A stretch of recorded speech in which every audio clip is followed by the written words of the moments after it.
মধ্যরাত্রে হঠাৎ করে ঘুম ভেঙে গেলে তখন বুঝতে পারবেন যে আতঙ্ক কী জিনিস। তো বর্তমানে দেশের পরিস্থিতি অনেক অনেক মোটামুটি ভালো আছে আলহামদুলিল্লাহ। তবে আমি মনে করি আমরা নাগরিক হিসেবে অবশ্যই আতঙ্কটাকে বা একেবারেই আমাদের ভেতরে আসতে দিব না। তো ইনশাল্লাহ এর জন্য যা যা করা দরকার আমরা তাই করব। তো আজকে চলে গিয়েছিলাম নাটোর চলন বিল, এটা পাটুল মিনি কক্সবাজার।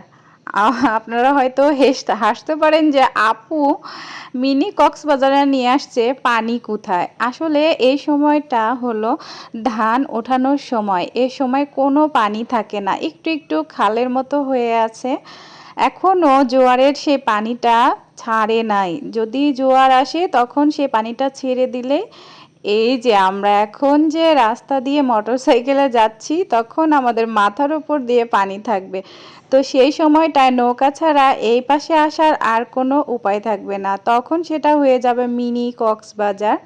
আর এই যে বসে আছি এটার নিচে পরিপূর্ণ পানি থাকবে। তো আল্লাহ বাঁচায় রাখলে আবার যখন পানি আসবে তখন আপনাদের আবারও ভিডিও করে দেখাবো, তখন একরকম সৌন্দর্য আর এখন একরকম সৌন্দর্য। নাটোরের চলন বিল কিন্তু খুবই বিখ্যাত। এখন পানি নেই বিধায় আমরা কিন্তু সেই রকম সৌন্দর্য দেখতে পাচ্ছি যেটা আমার মন কেড়ে নিয়েছে। সেটা হলো এত এত ধানের পালা, মানে ধানটা ওঠার পরই যে পালাগুলো দেওয়া হয় সেগুলো আমি এত কখনো দেখি নাই। আর আপনারা যারা না দেখে থাকেন তারা কিন্তু দেখে নেবেন। আর দেখুন এটা কিন্তু নদী, হ্যাঁ নদীর পানি, আর এই যে নৌকা বাঁধা ঘাট, আর এখানে মাছ ধরার একটা সিস্টেম করে রেখেছে। অনেক জেলে কিন্তু বসে বসে জাল বোনাচ্ছে, কারণ আর কিন্তু বেশি দিন নেই। ইনি দেখছিল আমি ভিডিও করতেছিলাম, আর আপনার ভাইয়া আর বাচ্চারা আমাকে ভিডিও করতে দেবে না, বারবার শুধু ডিস্টার্ব করছিল।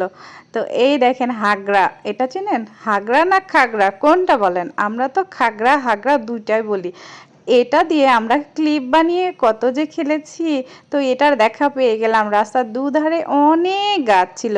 তো আমি আপনার ভাইয়ার মাথায় ছুঁড়ে ছুঁড়ে মারছিলাম। সে অবশ্য আমার মাথায় মারে নাই, কারণ আমার অনেক বড় বড় কেশ থেকে উঠাতে সমস্যা হয়ে যাবে। এই যে চিকন যে নদীটা, এই যে যেটার কথা বলছিলাম, খুব ভালো লাগে আমার এই খেরের পালা দেখতে। আমরা মা মেয়ে একসাথে ছবি তুলে আমাদের মুহূর্তগুলো ক্যামেরায় বন্দি করে রাখছিলাম। আসলে যারা নাটোর আসবেন তারা কিন্তু পাটুল মিনি কক্সবাজারটা দেখে যাবেন, এটা নাটোরের বিখ্যাত। তার সাথে যদি আপনার হাতে সময় থাকে অবশ্যই দীঘাপতি আর রাজবাড়ী দেখে যাবেন। আমরা সুন্দর সুন্দর মুহূর্তগুলো ক্যাপচার করে রাখছিলাম ভবিষ্যতে দেখার জন্য, কারণ আমরা অনেক অনেক জায়গায় বেরিয়েছি। সবাই ভালো থাকবেন, ধন্যবাদ, আল্লাহ হাফেজ।